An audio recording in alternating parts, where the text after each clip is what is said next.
Everyone welcome back to our channel Manjula Nirupam. ఈ రోజు ఏ video చేయబోతున్నాను అంటే వీడియో స్టార్ట్ చేస్తున్నాను, నువ్వేం ఆలోచిస్తున్నావు? 2898 గురించి ఆలోచిస్తున్నా. కల్కి మూవీనా? యా, కల్కి 2898 లో ప్రాబ్లమ్స్ వస్తాయని చెప్పాడు. బా, ఇప్పుడు అదెందుకు? నీళ్లు లేవు, తిండి సరిగ్గా లేదు, ఫర్టైల్ విమెన్ దొరకట్లేదు, ఎన్ని ప్రాబ్లమ్స్ ఉన్నాయి కదా అప్పుడు. కానీ ఇక్కడ గమనించాల్సింది ఏంటంటే వాళ్ళు చెప్పిన ప్రాబ్లమ్స్ అన్ని మనకి 2024లోనే వచ్చేసినాయి. సరే, నీళ్ల గురించి తిండి గురించి పక్కన పెడితే ఫర్టిలిటీ విమెన్ అంటే ఆడవాళ్ళు ఫర్టైల్ గా ఉండటం అనేది ఇప్పుడే తగ్గిపోయింది. గమనించావా? అవును, నిజమే, తెలుసు. చాలా చాలా అంటే తగ్గిపోయింది. నాకు తెలిసిన డాక్టర్ అని చెప్పాను కదా, కుక్కట్పల్లిలో మైత్రిశ్రీ ఫర్టిలిటీ సెంటర్ అని వాళ్ళది ఫర్టిలిటీ సెంటర్ ఉంది. సో మనం అక్కడికి వెళ్ళి మనకున్న డౌట్ని మనము తెలుసుకొని మా ద్వారా మా ఆడియన్స్ కూడా తెలియనిద్దాం. వాళ్ళకి ఎంతో హెల్ప్ చేసినట్టు అవుతుంది కదా. ఏమంటావు? ఎందుకు లేట్ అంటాను. ఓకే, పదండి వెళ్ళిపోదాం అయితే.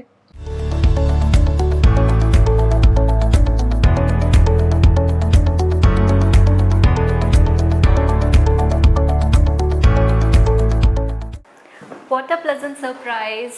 అసలు మీరేంటి క్లినిక్లో? చెప్తా. చాలా ఒక సమాజం మీద ఒక బాధ్యతతో భావితరాలు ఏమైపోతాయి అన్న ఆందోళనతో వచ్చాం. సరే, మాకు తెలియకుండా ఏదేదో అనుకోవడం ఎందుకు, డాక్టర్ని అడిగి క్లారిఫై చేసేసుకుందాం. And at the same time జనాలకు కూడా ఒక మంచి ఇన్ఫర్మేషన్ ఇచ్చినట్టు అవుతాం కదా అని మీ దగ్గరకు వచ్చేసాం అనమాట.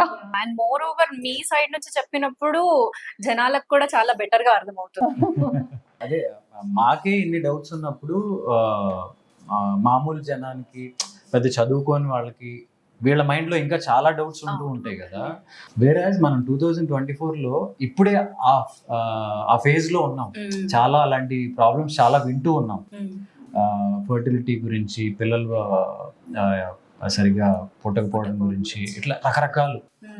అసలు ఎందుకు అంత అలాంటి సిచ్యువేషన్ మనం ఎందుకు ఫేస్ చేస్తున్నాం ఏంటి? మనము బేసికలీ అది చూసుకుంటే మన పేరెంట్స్ ఉన్న ఎన్వైరన్మెంట్ అనేది మనం లేవు. ఆల్మోస్ట్ లైక్ ఒక 20-30 ఇయర్స్ ముందు ఎన్వైరన్మెంట్ ఎలా ఉందో ఇప్పుడు అస్సలు అలా లేదు. మనం బేసిక్ గా అసలు రోడ్ పైన వెళ్తున్నా కానీ so much of pollution, and మనం తీసుకునే ఫుడ్ లో కూడా ఎన్నో పొల్యూటెంట్స్ అనేవి ఉంటున్నాయి. మనం ఎంతైనా ఆర్గానిక్ అని తీసుకుంటున్నాం కానీ ఎంత మటుకు అది ఆర్గానిక్ అనేది మనకు తెలియదు. బట్ ఆ ట్యాగ్ చూసి మాత్రం ఓకే ఆర్గానిక్ అన్నట్టుగా మనం కొనేస్తాం అవి. అదొక సాటిస్ఫాక్షన్. ఆ చిన్న చిన్న వస్తువులలోనే ఇంత మనకి పొల్యూషన్ ఇవన్నీ ఉంటున్నప్పుడు సో ఆబ్వియస్ గా మన ఫర్టిలిటీ పొటెన్షియల్ అనేది కూడా తగ్గిపోతుంది. ముందు కాలంలో ఇంకా పెళ్లి అనేది ఎప్పుడయ్యేది, వాళ్ళకి ఆడవారికి ఒక 17 ఇయర్స్ 18 ఇయర్స్ ఆ లోపల పెళ్లి అయిపోయేది. ఇప్పుడు ఆల్మోస్ట్ 30 రీచ్ అయ్యే వరకు ఎందుకు మన కెరీర్ అని, మనం చదువుకోవాలని, టూ మెనీ కమిట్మెంట్స్. సో ఇవన్నిటి వల్ల కూడా లేట్ మ్యారేజెస్ అనేవి అయిపోతున్నాయి. సో ఈ రీజన్స్ వల్ల మనకి ఫర్టిలిటీ ఇష్యూస్ అనేవి చాలా క్రాప్ అప్ అయిపోతున్నాయి. అంటే ఫుడ్ విషయంలో ఏమన్నా జాగ్రత్తలు తీసుకోగలిగితే ఈ ప్రాబ్లం ఓవర్కమ్ అవ్వచ్చా? ఫుడ్ విషయంలో కొంచెం మటుకు ఓవర్కమ్ అవ్వచ్చు. అంటే లైక్ ఇప్పుడు ఫర్ ఎగ్జాంపుల్ ఈవెన్ మనం వాడే కాస్మెటిక్స్ కూడా, దాంట్లో కూడా ఎన్నో పొల్యూటెంట్స్ అనేవి ఉంటున్నాయి. ఇప్పుడు ఈ మధ్య కాలంలో వస్తే చిన్న పిల్లలు కూడా మాకు నెయిల్ పాలిష్ కావాలి, లిప్స్టిక్ కావాలి ఇవన్నీ అంటున్నారు. సో అవన్నీ యాజ్ అ పేరెంట్ మనం కొంచెం కట్ డౌన్ చేయగలిగితే వాళ్ళ ఎన్వైరన్మెంట్ మనం చేంజ్ చేయగలము. అండ్ ఫుడ్ విషయానికి వచ్చేస్తే we can avoid junk food లాంటివి మనము అవాయిడ్ చేసుకోగలిగితే. అండ్ ప్లాస్టిక్ ఆల్సో కదా. జంక్ ఫుడ్ విన్నావా? జంక్ ఫుడ్ ఒక్కటే కాదులే, అంటే everything. But it's like complete గా అవాయిడ్ చేయడం అనేది ఎవరి వల్ల కాదు. వన్స్ ఇన్ అ వైల్ మనం తీసుకోగలిగితే బెటర్ ఉంటుంది. అండ్ ఈ మధ్య టీనేజర్స్ కూడా చాలా ఎంత వెయిట్ గెయిన్ అవుతున్నారు. సో అక్కడి నుంచే మనకి ఇష్యూస్ అనేవి స్టార్ట్ అవుతున్నాయి. సో మన బేసిక్ లైఫ్ స్టైల్లో కొంచెం చేంజెస్ అనేవి చేసుకోగలిగితే that would be better. And for example ఇప్పుడు ఫీమేల్స్ లో చూసుకుంటే నార్మల్ గా మనం ఏమనుకుంటాము, ఏజ్ ఎక్కువైనప్పుడు ఈ ఎగ్ నంబర్ తగ్గుతుంది అన్నట్టుగా అనుకుంటాం. బట్ ఈవెన్ ఇప్పుడు 20s లో ఉన్న అమ్మాయిలకు కూడా ఎగ్స్ అనేవి తగ్గిపోతున్నాయి. వాళ్ళు కూడా ఫర్టిలిటీ ట్రీట్మెంట్స్ కి రావాల్సిన అవసరం అనేది వస్తుంది. అండ్ ఇదే కాకుండా ఈ మధ్య కాలంలో మీరు చూసినారా, ది మేల్ ఇష్యూస్ అనేవి కూడా చాలా ఎక్కువగా అయిపోతున్నాయి. అవును, not only female, Yeah. Even males are facing uh it. Incidents అనేది ఎంత ఎక్కువైపోయింది అంటే అసలు ఆల్మోస్ట్ లైక్ ఈ మధ్య 10 లో ఒక 5 పేషెంట్స్ అనేవి మేల్ ఫర్టిలిటీ ఇష్యూస్ తోనే వస్తున్నారు. సో ఆ ఇన్సిడెంట్స్ కూడా చాలా అవును, ఎక్కువైపోయింది. ఇప్పుడు మీరు అలా అంటే నాకు ఒక డౌట్ వచ్చింది. ఇప్పుడు మేల్ ఫర్టిలిటీ ఇష్యూ వచ్చినప్పుడు కూడా మనం సాల్వ్ చేసుకోవచ్చా? Yeah, definitely. అండ్ ఇంకొక యాక్చువల్ గా సొసైటీలో ఒక స్టిగ్మా ఏంటి అంటే మేల్స్ లో ఇష్యూ ఉంది అని వాళ్ళు చెప్పడానికి అసలు ముందుకి రారు. అవును. ఈ మధ్య కొంచెం కొంచెం కొంచెం అవేర్నెస్ అనేది వచ్చి కొంచెం బెటర్ గా ఆ రిసెప్టివిటీ అనేది వస్తుంది. సో వాళ్ళకి బేసిక్ ఒక టెస్ట్ చేయించుకోవాలంటే కూడా వాళ్ళు ఎలా ఉంటారంటే, ఫర్ ఎగ్జాంపుల్ ఒక అమ్మాయి వచ్చింది, ఆ అమ్మాయి 6 to 8 months ట్రీట్మెంట్ తీసేసుకుంది, కానీ అప్పటి వరకు వాళ్ళ హస్బెండ్ అసలు ఈవెన్ సెమెన్ అనాలిసిస్ టెస్ట్ అనేది కూడా చేయించుకోలేదు. ఎందుకమ్మా అంటే నాలోనే ప్రాబ్లం ఉందమ్మా అంటున్నారు అని. చూసారా, even though we are in 2024 Yeah, exactly. ఇంకా అది సో ఈ పాయింట్ మీద ఒక సూపర్ హిట్ సీరియల్ తీసాం మేము. Exactly. And we should be thankful to you, ఎందుకంటే అంత మంచి పాయింట్ అనేది అసలు మీరు హైలైట్ చేశారు అందులో. వీళ్ళ కార్తీక దీపం సీరియల్ లో మేల్ ఫర్టిలిటీ అనేది కూడా, అంటే మేల్ ఇన్ఫర్టిలిటీ ఇష్యూస్ అనేవి కూడా ఉంటాయని అట్లీస్ట్ కొంచెం అవేర్నెస్ అన్నా వచ్చింది పబ్లిక్ కి చెప్పాలంటే. సో ఇప్పుడు సరే, పిల్లల్ని ఇప్పటి నుంచి జాగ్రత్తగా పెంచడం అనేది ఒక ప్రివెంటివ్ మెజర్. ఓకే, ఇప్పుడు చేయి దాటిపోయిన సిచ్యువేషన్ లో ఉంటే అప్పుడు ఇంకా మనం ట్రీట్మెంట్స్ కి రావాల్సి వస్తుంది. ఓకే, సో ఇప్పుడు ఇష్యూస్ ఉన్నాయి అంటే ఇప్పుడు వచ్చి డాక్టర్ ని కలిసిన తర్వాత తెలుస్తుంది కదా, అప్పుడు వాళ్ళు లైక్ ఏ ట్రీట్మెంట్ కి వెళ్తే బెటర్ గా ఉంటారు? అంటే ఇవి మందులతో క్యూర్ అయిపోయే ట్రీట్మెంట్స్ మందులతోని కూడా అవుతాయండి. ఎర్లీ స్టేజెస్ లో మనం ట్రై చేసినప్పుడు, ఫర్ ఎగ్జాంపుల్ ఇప్పుడు పీసీఓడి అని చాలా వినుంటారు. వాళ్ళకి బేసిక్ ప్రాబ్లం వచ్చేది ఏంటి అంటే, కూడా PCOD వచ్చేస్తుంది ఇప్పుడు. వాళ్ళకి జస్ట్ ర్యాండమ్ గా ఒక స్కాన్ చేసేసి మీకు పీసీఓడి ఉంది అన్నట్టుగా ట్యాగ్ చేసేస్తారు చాలా మంది. సో అలాంటి వాళ్ళు అయ్యో మాకు అప్పుడే పీసీఓడి వచ్చిందా, మేము ఏం చేయాలి? అండ్ ఈవెన్ వాళ్ళ పేరెంట్స్ కూడా చాలా టెన్షన్ పడతారు, అసలు వీళ్ళకి ఫ్యూచర్ లో పిల్లలు పుడతారా లేదా అనేది. సో ఇదంతా మనము, but it can be reversed. Okay, మనం ట్రీట్మెంట్ అనేది తీసుకున్నప్పుడు, మెడికేషన్ తీసుకున్నప్పుడు డెఫినెట్ గా ఇలాంటి కండిషన్స్ కొంచెం రివర్స్ చేసుకోవచ్చు. వాళ్ళలో మెయిన్ ప్రాబ్లం ఏమవుతుందంటే ఎగ్ సరిగ్గా రిలీజ్ అవ్వదన్నమాట. సో మనం ఏదో ఒకటి చేసి వాళ్ళకి ఎగ్ రిలీజ్ అయ్యేలాగా చేసామంటే వాళ్ళకి కన్సెప్షన్స్ వచ్చేస్తాయి. ఒకవేళ టాబ్లెట్స్ తో అవ్వట్లేదు, నెక్స్ట్ ఆప్షన్ అనేది ఐయుఐ, ఐవిఎఫ్ ఇలాంటి ట్రీట్మెంట్స్ కి ఇంకా మనం వెళ్లాల్సి వస్తుంది. మేల్ ఇన్ఫర్టిలిటీ విషయానికి మనం వచ్చేస్తే కొన్నిసార్లు ఇంకొకటి ఏంటి అంటే, యాక్చువల్ గా మనము ఈ టెస్ట్ సెమెన్ అనాలిసిస్ చేసినప్పుడు చాలా మంది ఒకటే టెస్ట్ చేయించుకొని మీకు తక్కువ ఉంది అన్నట్టుగా వాళ్ళకి ట్యాగ్ చేస్తారనమాట, ఆల్రెడీ కౌంట్ తగ్గిపోయింది అని. బట్ ప్రాబ్లం ఏంటి అంటే అట్లీస్ట్ ఒక 2 టెస్ట్ అయినా కానీ ఉండాలి. 1 month డ్యూరేషన్ లో 2 టెస్ట్లు అయినా కానీ వాళ్ళు చేయించుకొని ఉండాలి. అలా చేయించుకొని ఉంటే అప్పుడు మనం ఒక కన్క్లూజన్ కి రావచ్చు, ఓకే వీళ్ళకి ప్రాబ్లం ఉంది అని. సో వాళ్ళల్లో ఏంటి అంటే, ఫర్ ఎగ్జాంపుల్ ఇన్ఫెక్షన్స్ అన్నా కానీ అలాంటివి ఏమన్నా ఉంటే మనం అనుకున్నట్టుగా మందులతోని వాళ్ళది క్యూర్ అవుతాయి. అలాంటి ఇష్యూస్ కాకుండా ఇంకేమన్నా వారికోసీలు, లోకల్ ఇష్యూస్ ఉంటాయి, వాటికి సర్జరీస్ చేసి వాటిని క్యూర్ చేసుకోవచ్చు. ఇంకా అలాంటివి కాకుండా ఏమైనా మోటిలిటీ ఇష్యూస్ ఉన్నాయి, అలాంటివి అంటేనేమో మనం ఇంకా ట్రీట్మెంట్స్ కి వెళ్లాల్సి వస్తుంది. ట్రీట్మెంట్స్ ఎలా ఉంటాయి? ఈ ట్రీట్మెంట్స్ లో మెయిన్ గా మనకున్న ట్రీట్మెంట్స్ అంటే యాక్చువల్ గా ఒకటి ఐయుఐ అనే ట్రీట్మెంట్, ఇంకొకటి ఐవిఎఫ్ అనే ట్రీట్మెంట్. రెండుకి డిఫరెన్స్ ఏంటి? యాక్చువల్ గా వినడానికి 2 సిమిలర్ గా అనిపిస్తాయి, but there is a lot of difference. IUI లో అంటే అది ఒక బేసిక్ చిన్న ట్రీట్మెంట్, అంటే ఇంట్రా యూట్రైన్ ఇన్సెమినేషన్, అంటే ఈ గర్భాశయం లోపలికి మనము వీర్య కణాలను అనేది పంపిస్తాం అనమాట. That is IUI. అంతే, ఇంకా దాని తర్వాత లోపలంతా జరిగేదంతా న్యాచురల్ గా అదే జరగాలి. ఓన్లీ వీఆర్ జస్ట్ బైపాసింగ్, కొంచెం లోపలికి వెళ్ళి దాంట్లో ఎక్కువ నంబర్ ఆఫ్ స్పర్మ్స్ అనేవి ఇంజెక్ట్ చేస్తున్నాం ఐయుఐ లో. అండ్ ఐవిఎఫ్ లో అంటే మనం చేసేదంతా మాక్సిమం బయట చేస్తాం. అంటే ఇప్పుడు ఆడవారివి ఎగ్స్ అనేవి బయటికి కలెక్ట్ చేసుకొని స్పర్మ్స్ తోని బయటనే కలిపేసి ఆ ఎంబ్రియో, ఆ బేబీని, చిన్న బేబీని అనేది మనం గర్భాశయం లోపలికి ట్రాన్స్ఫర్ చేస్తాం. సో ఆ బేసిక్ డిఫరెన్స్ ఏంటంటేనేమో ఐయుఐ లో మనము ట్రాన్స్ఫర్ చేసేది స్పర్మ్స్ ని, ఐవిఎఫ్ లోనేమో ఆ బేబీని అనేది ట్రాన్స్ఫర్ చేస్తున్నాము. సో వినడానికి మనకు సిమిలర్ గా అనిపించినా కానీ అంత డిఫరెన్స్ అనేది ఉంది. సో వాట్ ఎవర్ విమెన్ కడుపులో జరగాల్సిందంతా బయట జరిగిపోతుంది. ఎగ్జాక్ట్లీ. Oh my god. ఆ బయట జరిగే ఆ ప్రొసీజర్ నే మనం ఇప్పుడు IVF అండ్ నార్మల్ భాషలో మనము టెస్ట్ ట్యూబ్ బేబీ అన్నట్టుగా అంటుంటాం అనమాట. Okay okay. అంటే మనము తెలుసుకోవాల్సింది తెలుసుకున్నాము ఓరలీ. సో ప్రాక్టికలీ బేబీ బయట తయారవుతుంది కదా, IVF అన్నారు కదా. So, చాలా క్యూరియస్ గా ఉంది. ఒకసారి మాకు తయారయ్యేది ఏం చూపించారు, ప్రొసీజర్ చెప్తారు అంతే. అదే అప్పుడు ఏదో ఫ్యాక్టరీకి వచ్చి నేను ఎలా తయారవుతుందో చూడాలని అడుగుతున్నా. ఒకసారి అది చూపిస్తారా? Definitely now we can see the procedure. మనం ఓటీకి వెళ్దాం ఇంకా. సో ఇప్పుడు మనము IVF ప్రొసీజర్ ఎలా ఉంటది అనేది చూద్దాము. ఇది మన IVF OT అండ్ ల్యాబ్. వెళ్దాం లోపలికి. ఓకే.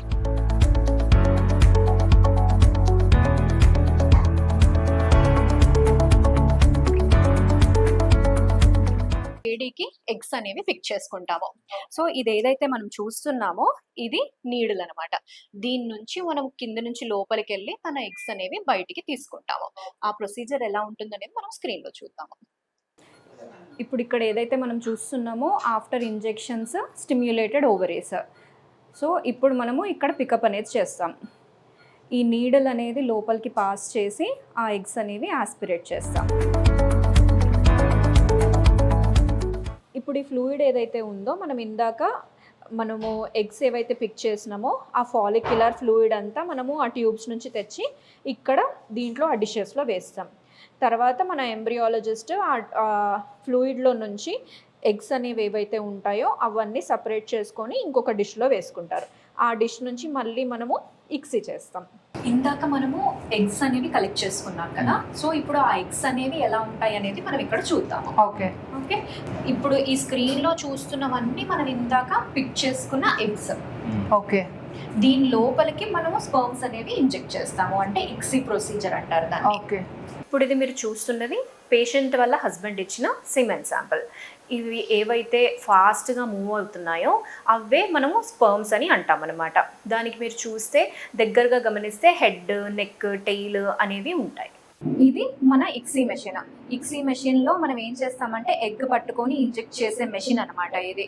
ఆ నీడిల్స్ కనబడుతున్నాయి కదా, దాంతో మనం ఒకటి ఎగ్ పట్టుకుంటాము, ఒకటేమో స్పర్మ్ అనేది ఇంజెక్ట్ చేస్తాం దాని లోపలికి. ఇంకా పిక్ చేసిన ఎగ్స్కి ఇక్సీ ప్రాసెస్ అనేది చేస్తున్నాం. స్పర్మ్ లోపలికి వెళ్ళింది, ఆ నీడిల్ లోపలికి వెళ్ళింది చూడండి. సో ఆ స్పర్మ్ అనేది ఇప్పుడు మనము ఎగ్ లోపలికి ఇంజెక్ట్ చేస్తాం.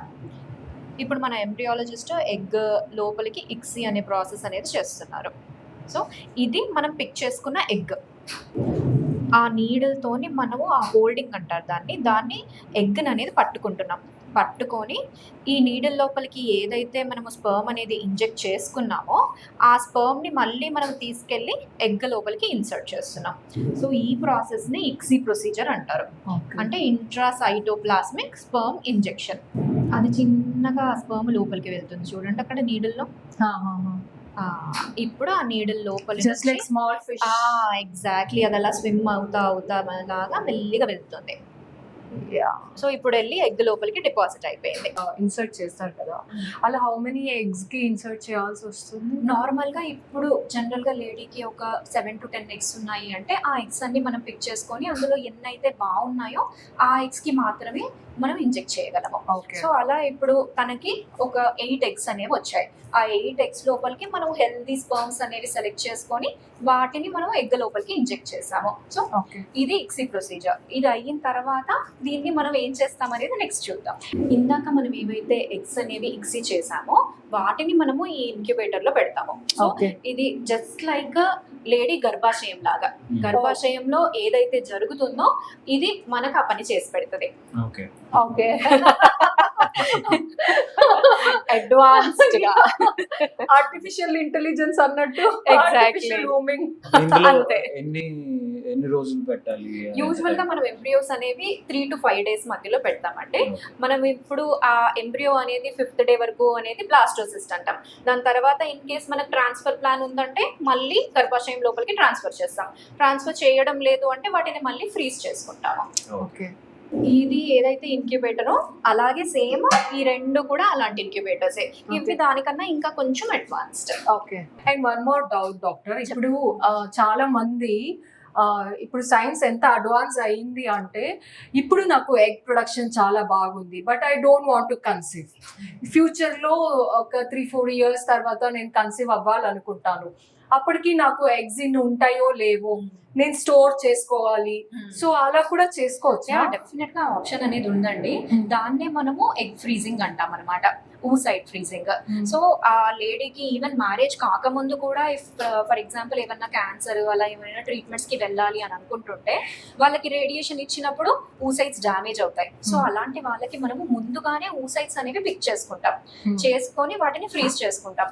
మళ్ళీ లేటర్ వాళ్ళకి పెళ్ళి అయిన తర్వాతనైనా కానీ, ఆర్ఎల్స్ పెళ్ళి అయిపోయింది అంటే ఎంబ్రియో ఫ్రీజింగ్ కి వెళ్దాం, పెళ్లి కాలేదంటేనేమో ఊసైడ్ ఫ్రీజింగ్ అనేది చేసుకుంటాం. అలా మనము ఎన్ని ఇయర్స్ అయినా కానీ పెట్టుకోవచ్చు, ఎన్ని ఇయర్స్ అయినా పెట్టుకోవచ్చు.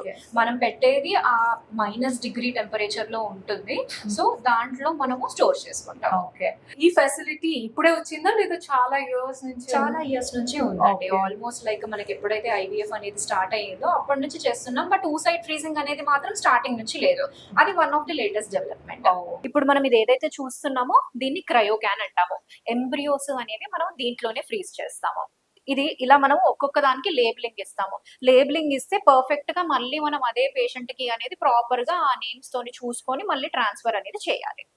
ఇప్పుడు స్క్రీన్ లో మనం ఏదైతే చూస్తున్నామో అది మనము ఇక్సీ చేసిన తర్వాత Day 5 స్టేజ్కి వచ్చిన బ్లాస్టోసిస్ట్. ఇవి యాక్చువల్గా ఈ బ్లాస్టోసిస్ట్ అనేది బెస్ట్ గ్రేడ్ ఎంబ్రియోస్ అనమాట. వీటిని మనం ఎంబ్రియోస్ అనేది గర్భాశయంలోకి ట్రాన్స్ఫర్ చేసుకుంటే మనకి హైయెస్ట్ సక్సెస్ రేట్ అనేది ఉంటుంది. సో ఇది మన ఐవీఎఫ్ లో లాస్ట్ ప్రాసెస్, అన్నిటికన్నా most important procedure embryo transfer. మనం ఇందాక ఏదైతే ఎంబ్రియో బ్లాస్టోసిస్ట్ అనేది చూసామో ఆ ఎంబ్రియో అనేది ఇప్పుడు తనకి ట్రాన్స్ఫర్ చేస్తున్నాం. ఓకే. ఈ క్యాథెటర్ అనేది మనం యూట్రస్ లోపలికి పెట్టి దానిలో నుంచి మనం ఎంబ్రియోస్ అనేవి తన గర్భాశయం లోపలికి పంపిస్తాం. ఓకే. ఇది స్క్రీన్ లో మీకు కనబడుతుంది కదా, మనం వైట్ గా లోపలికి అనేది ఎంటర్ అవుతున్నామో అది మన క్యాథెటర్ అనమాట. ఓకే. సో దీని లోపలి నుంచి మనం ఇప్పుడు ఎంబ్రియోస్ అనేవి గర్భాశయం లోపలికి ట్రాన్స్ఫర్ చేస్తాము. అక్కడ ఏదైతే వైట్ డాట్ అనేది కనబడుతుందో ఇప్పుడు అవి మనం ట్రాన్స్ఫర్ చేసిన ఎంబ్రియోస్. ఓకే. ఇప్పుడు మనం ఓటీలో మొత్తం ఐవీఎఫ్ ప్రొసీజర్ అంతా కంప్లీట్ గా చూసాం. మీకు ఎలా అనిపించింది మీ ఎక్స్పీరియన్స్? యాక్చువల్లీ మిరాకిల్స్ అని చెప్పొచ్చు. And at the same time like you know నిజంగా డాక్టర్స్ దేవుడు అని ఇందుకే చెప్తారు అనుకుంటా. యునో ఒక లైఫ్ ని ఇలా చేయడం అనేది నిజంగా గ్రేట్. అంటే అదే వచ్చిన ఒక డిఫెక్ట్ ని, ఒక లోపాన్ని అలాగే వదిలేకుండా దానికి ఒక సొల్యూషన్ కనుక్కుని మళ్ళీ వాళ్ళకి ఒక వరం ప్రసాదించినట్టు యాక్చువల్లీ. బట్ దీంట్లో మనం చేసే పని ఏంటి అంటే మనం ఓన్లీ ఒక పార్ట్ అనేది ప్లే చేస్తున్నాం, మొత్తం అంతా అంతే అంతే అంతే. అంటే ఇక్కడ కూడా మనము మీరు ఇందాక చూపించినట్టు ఎగ్ కి మీరు ఇన్సర్ట్ చేస్తారు కదా, that is also very important కదా. కరెక్ట్ గా ఇన్సర్ట్ చేస్తేనే ఏదైనా అవుతుంది. మనం పని అనేది కరెక్ట్ గా చేస్తే తర్వాత దేవుడు చూసుకుంటాడు. రామాయణంలో ఉడత సాయం చేసినట్టు ఇలా దేవుడికి క్రియేషన్ కి మీరు ఒక చిన్న సాయం చేస్తున్నారు. Okay. And one more doubt ఏంటంటే ఇప్పుడు చాలా మందికి ఐవీఎఫ్ అంటేనే అరే అది ఆర్టిఫిషియల్ గా కదా, టెస్ట్ ట్యూబ్ కదా, సో పిల్లలు ఎలా పుడతారో, మంచిగా ఉంటారో లేదో, ఏదైనా ప్రాబ్లమ్స్ ఉంటాయా, ఇలా రకరకాల క్వశ్చన్స్ వస్తూ ఉంటాయి కదా. సో మీరేమంటారు? ఐవీఎఫ్ ద్వారా పుట్టిన బేబీస్ నార్మల్ ప్రెగ్నెన్సీ ద్వారా ఎలా అయితే ఉంటారో వాళ్ళలాగే హెల్దీగా ఉంటారు, ఎటువంటి సమస్యలు అనేవి ఏవి ఉండవు. అండ్ ఇంకొకటి చాలా మంది అనుకునేది ఏంటి అంటే టెస్ట్ ట్యూబ్ బేబీ అంటే అదేదో ఒక పెద్ద టెస్ట్ ట్యూబ్ లో బేబీ రెడీ అయిపోతుంది, పెద్ద పెద్ద బేబీలను లోపల పెట్టేస్తారు ఆర్ మనకి ఇట్లా బేబీ ఇచ్చేస్తారు అన్నట్టుగా అనుకుంటుంటారు అనమాట. సో మనకి అట్లీస్ట్ మనం ఈ వీడియో ద్వారా మనకి టెస్ట్ ట్యూబ్ బేబీ అంటే ఏంటనేది చూపించగలుగుతున్నాం. ఇది కూడా ఒక natural process.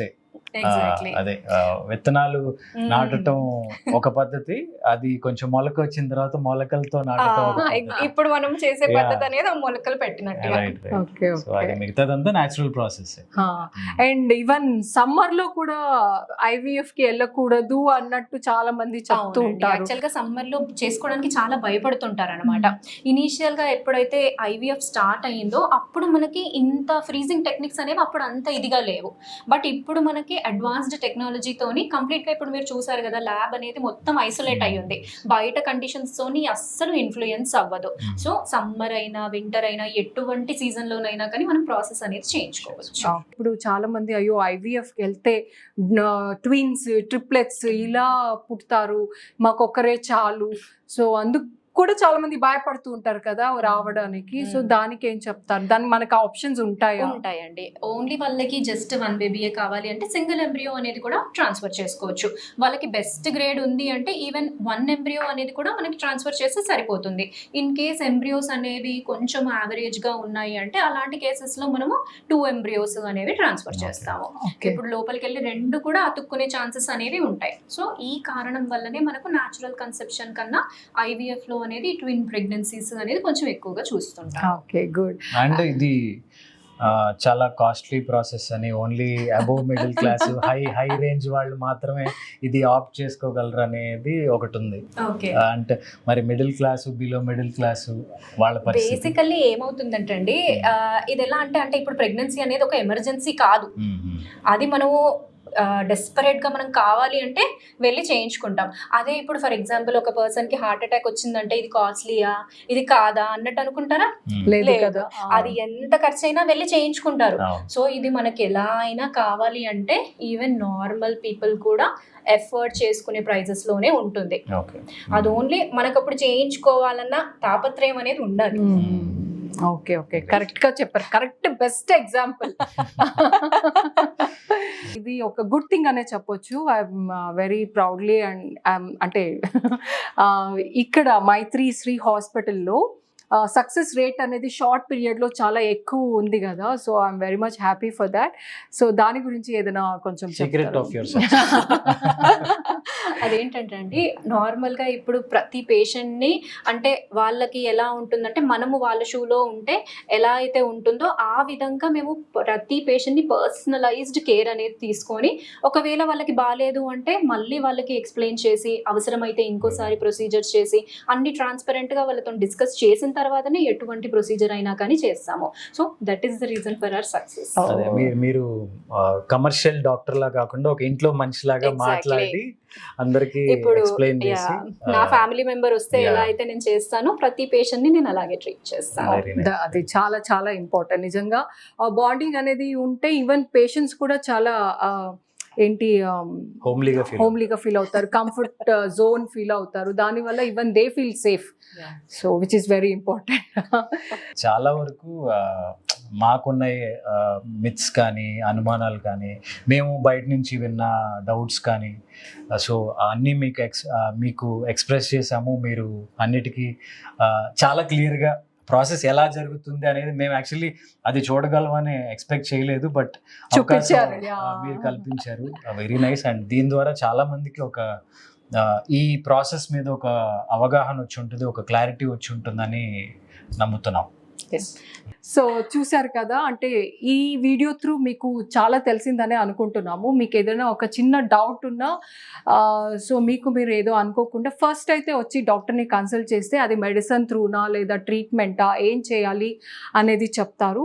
And also Mythri doctor కుకట్పల్లిలో ఉంటారు. మీకు వాళ్ళ అడ్రస్ డీటెయిల్స్ ఎవ్రీథింగ్ నేను డిస్క్రిప్షన్లో మెన్షన్ చేస్తాను. మీరు కూడా పర్సనల్గా వచ్చి కలవచ్చు, ఫోన్ చేసి అపాయింట్మెంట్ తీసుకోవచ్చు. ఈ వీడియో మీ అందరికీ హెల్ప్ అయింది, యూజ్ అయింది అనుకుని ఈ వీడియో ఇక్కడికి క్లోజ్ చేస్తున్నాము. Thank you so much. Keep supporting us, keep loving us. Do subscribe to Manjula Nirupam. Love you all.